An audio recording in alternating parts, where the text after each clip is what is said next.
Hello everyone, welcome back to the final episode of our Vietnam journey. দানাং থেকে Ho Chi Minh সিটিতে আমরা বেলা 12টার দিকে land করেছিলাম। মেক মাই ট্রিপের আইটিনারি অনুযায়ী আমরা এয়ারপোর্ট থেকেই সোজা কুচি টানেলের দিকে রওনা দিয়েছিলাম। হোচিমিন এয়ারপোর্ট থেকে কুচি টানেল অ্যারাউন্ড 1.5 ঘন্টার রাস্তা, তো আমরা তাই লাঞ্চ করে ওই দিকে রওনা দিয়েছিলাম। ফেব্রুয়ারি মাস হলেও এই সময় কিন্তু এই ভিয়েতনামের হোচিমিন সিটিতে খুবই গরম ছিল, টেম্পারেচার অ্যারাউন্ড 38 ডিগ্রি মতন ছিল। কুচি টানেল হলো ভিয়েতনামের 121 কিলোমিটার দীর্ঘ ভূগর্ভস্থ নেটওয়ার্ক। হোচিমিন সিটির আরেক নাম হলো সাইগন। 1940-এর দশকে ফরাসি শাসনের বিরুদ্ধে লড়াইয়ের সময় ভিয়েতনামি গেরিলারা প্রথমেই সুড়ঙ্গগুলি খনন করা শুরু করে। পরবর্তীতে 1960-এর দশকে আমেরিকার বিরুদ্ধে যুদ্ধে এটি তাদের প্রধান প্রতিরোধ ঘাঁটি হিসেবে পরিণত হয়। আমেরিকার আধুনিক ও শক্তিশালী সামরিক বাহিনীর বিরুদ্ধে লড়াই করতে ভিয়েতকং কমিউনিস্ট গেরিলারা এই সুড়ঙ্গকে ঢাল হিসেবে ব্যবহার করত। প্রায় 1.5 ঘন্টার যাত্রা শেষে আমরা পৌঁছে যাই এই কুচি টানেলের প্রবেশদ্বারে।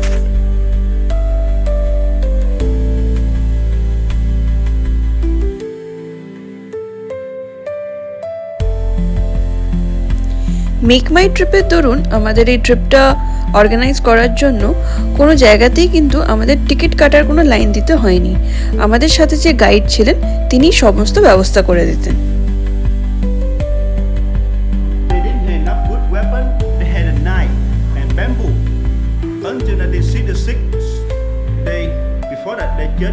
Fighting and recycle, regear the weapon of French, American. 1966, Soviet Union and China supported the gun ammunition from the north to the south, supply here, but not enough.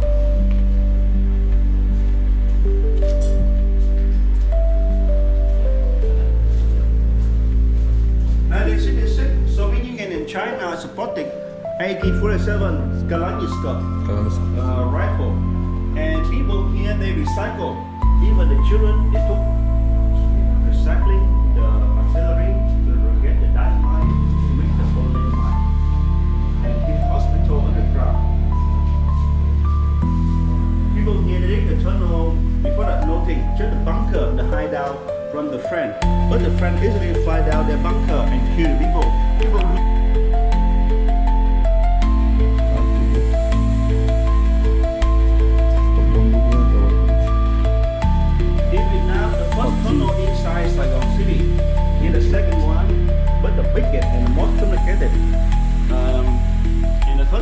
In the middle of Vietnam, in Quảng Trị, near Huế, the line cut Vietnam north and south.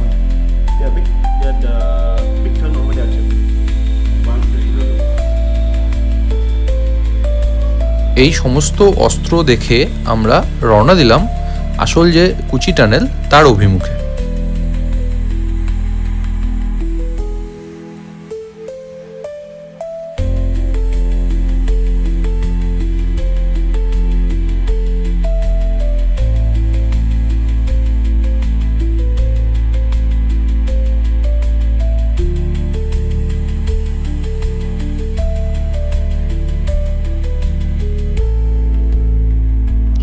সবার প্রথমে এখানে এসে আমাদের একটি documentary দেখানো হয়েছিল।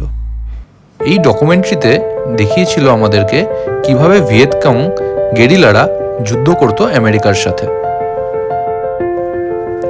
এই এরিয়াতে দেখতেই পাচ্ছেন একটা মডেল মতন করা ছিল কিভাবে কুচি টানেলের ভেতরে থেকে ভিয়েতকং গেরিলারা অপারেট করতেন।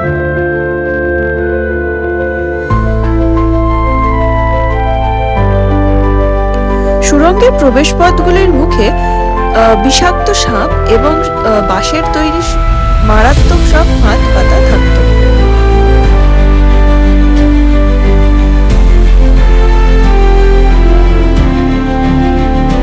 এই যে গর্তগুলি দেখছেন, এখান থেকে যোদ্ধারা আচমকা সুড়ঙ্গ থেকে বের হয়ে মার্কিন সেনাদের উপর হামলা চালাতো এবং পরক্ষণেই মাটির নিচে অদৃশ্য হয়ে যেত।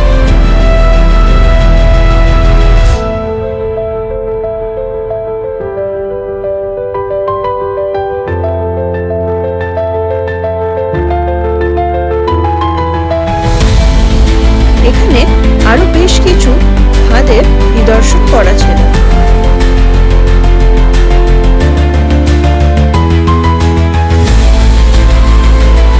কোনোটা উইন্ডো ট্র্যাপ, কোনোটা ফোল্ডিং চেয়ার ট্র্যাপ বা কোনোটা ডোর ট্র্যাপ, এরকম বিভিন্ন ধরনের ফাঁদ এরা পেতে রাখতো যাতে আমেরিকার সেনারা এসে তাতে সেই ফাঁদে পা দিয়ে মারা যায়।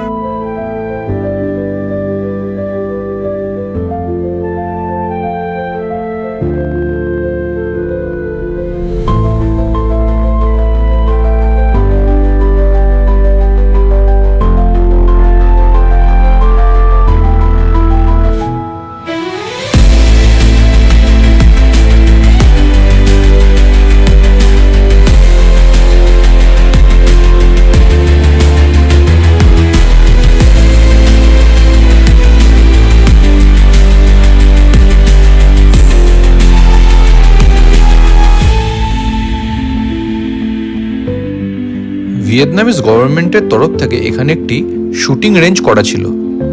সেখানে গিয়ে আমি একটু AK-47 গানটা চালিয়েই নিলাম।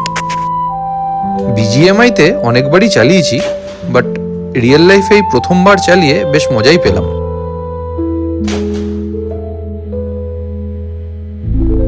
এখানে আমাদের গাইড দেখাচ্ছেন যে ভিয়েতনামিজ গেরিলারা কিভাবে উল্টোভাবে জুতোটি পরতো, যাতে পায়ের ছাপ দেখে আমেরিকার লোকেরা না বুঝতে পারে যে লোকজন কোন দিকে হেঁটে গেছে।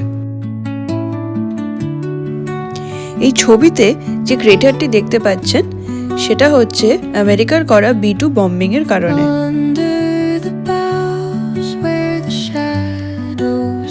এই সুড়ঙ্গগুলি কেবল লুকিয়ে থাকার জায়গা ছিল না, মাটির নিচে গড়ে উঠেছিল আস্ত শহর, যার মধ্যে ছিল শোবার ঘর, রান্নাঘর, হাসপাতাল, অস্ত্রাগার এবং কমান্ড সেন্টার। সুড়ঙ্গের প্রবেশপথগুলি এতই ছোট ছিল যে ভারী শরীরী গঠনের আমেরিকান সেনারা যাতে সহজে না ঢুকতে পারে।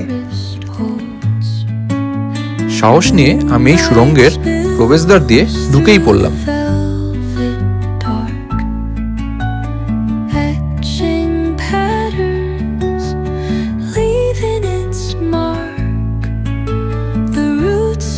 সুড়ঙ্গটি এতই সরু আর এতই ছোট যে আপনাকে কোমর ঝুঁকিয়ে বা নিচু হয়ে এগিয়ে যেতে হবে।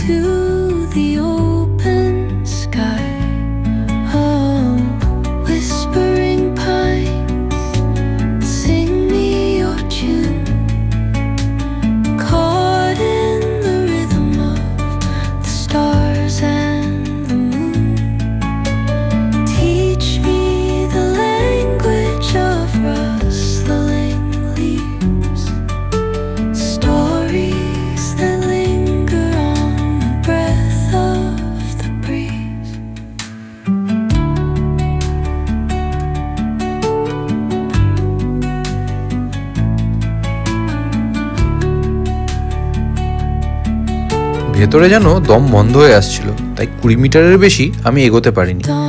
আপনারা চাইলে কিন্তু 50 মিটার অবধি যেতে পারেন।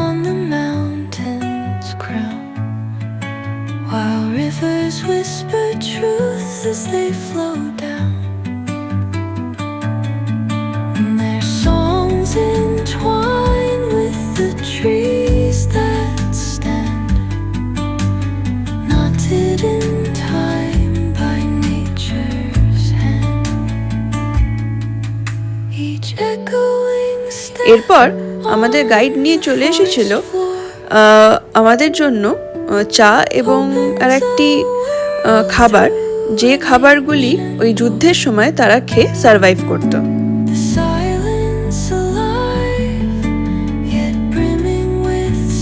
এরপর আমরা ওখান থেকে বেরিয়ে ফেরত চলে এলাম আমাদের হোটেলের দিকে।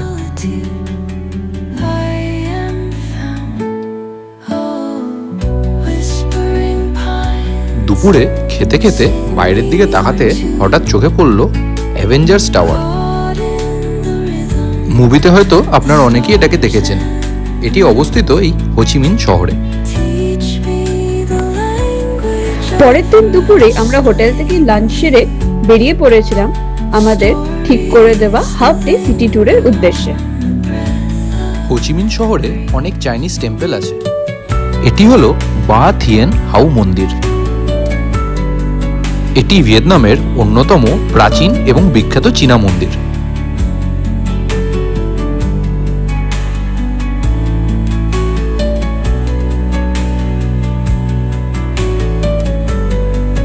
এই পাগোডাটার সবচেয়ে সুন্দর জিনিস ছিল ধূপকাঠি দিয়ে এই ডেকোরেশনটা। দেখতেই পাচ্ছেন পুরো সিলিং এ এরা ধূপকাঠি দিয়ে একটা সুন্দর ডেকর তৈরি করেছে, এবং ধূপকাঠি দিয়ে এত সুন্দর ডেকর হতে পারে না দেখলে সত্যি বিশ্বাস করতে পারতাম না।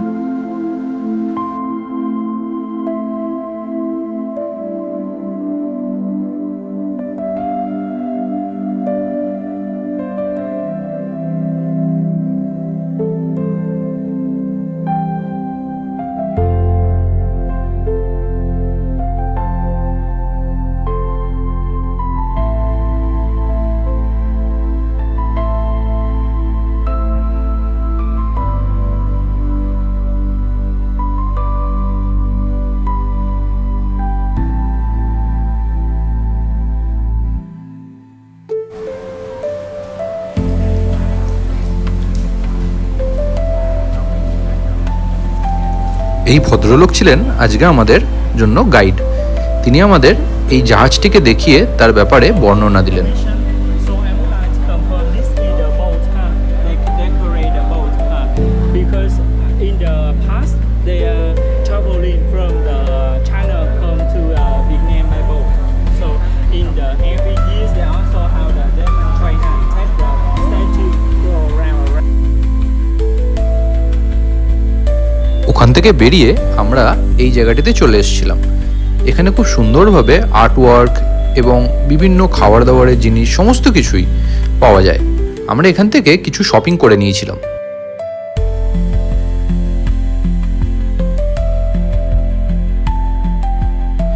রাস্তায় যেতে যেতে এই সুন্দর গার্ডেনটি চোখে পড়ল।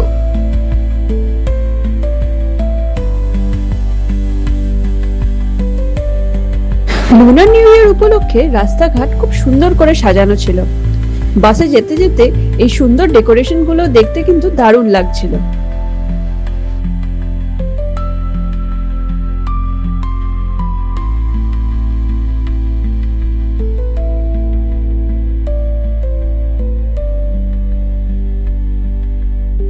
এর পরের গন্তব্যস্থল ছিল নট্রডাম ক্যাথেড্রাল ও সেন্ট্রাল পোস্ট অফিস, কিন্তু দুর্ভাগ্যবশত নট্রডাম ক্যাথেড্রালটা রেনোভেশনের কাজ চলায় আমরা বাইরে থেকেই দেখতে পেয়েছিলাম, কিন্তু সেন্ট্রাল পোস্ট অফিসে আমরা ভেতরে গিয়ে দেখেছিলাম। ওখানকার স্ট্যাম্প, তখনকার দিনের সমস্ত জিনিসপত্র সুন্দর করে সাজানো ছিল এবং অনেকগুলো সুভিনিরের দোকানও ছিল। ওখান থেকে আমরা অনেক সুভিনির কিনে নিয়েছিলাম।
পরের গন্তব্যস্থল ছিল সাইগন ওয়াটার বাসের দিকে।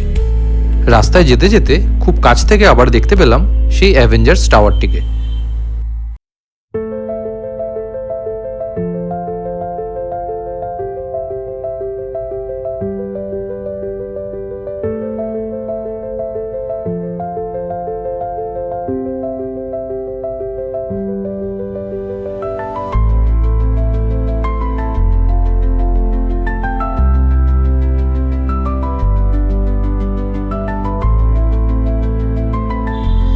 এরপর আমরা পৌঁছে গেলাম আমাদের গন্তব্যস্থলে।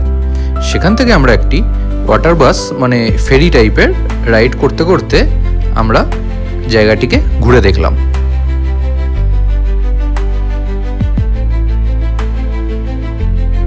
এটি হচ্ছে সাইগন নদীর ওপরে অবস্থিত বাসন ব্রিজ। এই ওয়াটার বাস রাইড কিন্তু খুবই চিপ এবং অ্যাফোর্ডেবল, আর গোটা সাইগন শহরটি ঘুরে দেখার জন্য যানজট এড়িয়ে এই ওয়াটার বাসই কিন্তু সবথেকে ভালো উপায়।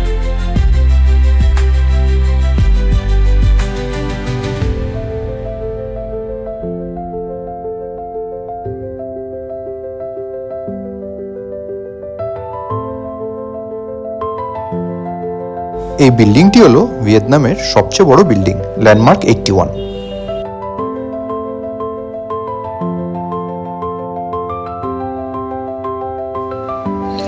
আমাদের হোটেলটা হোচিমিন সিটিতে বিউভিয়ান ওয়াকিং স্ট্রিটের ওপরেই ছিল। এই বিউভিয়ান ওয়াকিং স্ট্রিটটা কিন্তু হোচিমিন সিটির মেন প্রাণকেন্দ্র বলা যেতে পারে। সন্ধ্যে 7টার পর থেকেই মোটামুটি যান চলাচল কিন্তু বন্ধ হয়ে যায় এখানে, এবং রাস্তাটা জমে ওঠে রাস্তার পারফর্মারদের নিয়ে জোরালো মিউজিক এবং নিয়ন আলোতে।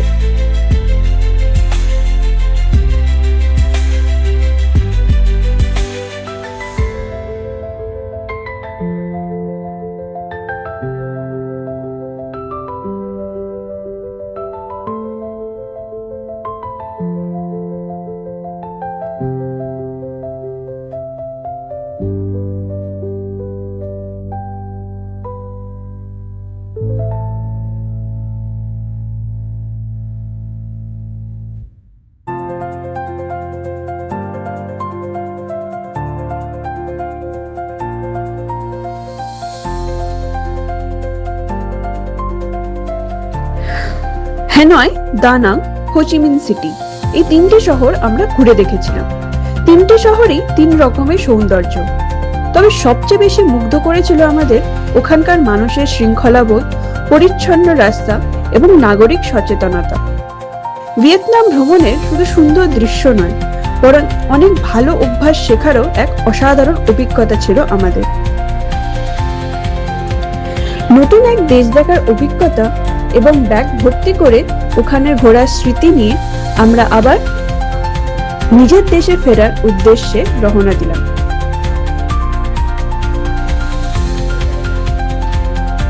আশা করছি ভিডিওটি আপনাদের ভালো লেগেছে। ভালো লেগে থাকলে please do like, share and subscribe to our channel. দেখা হচ্ছে আবার অন্য কোনো জায়গার ভিডিও নিয়ে।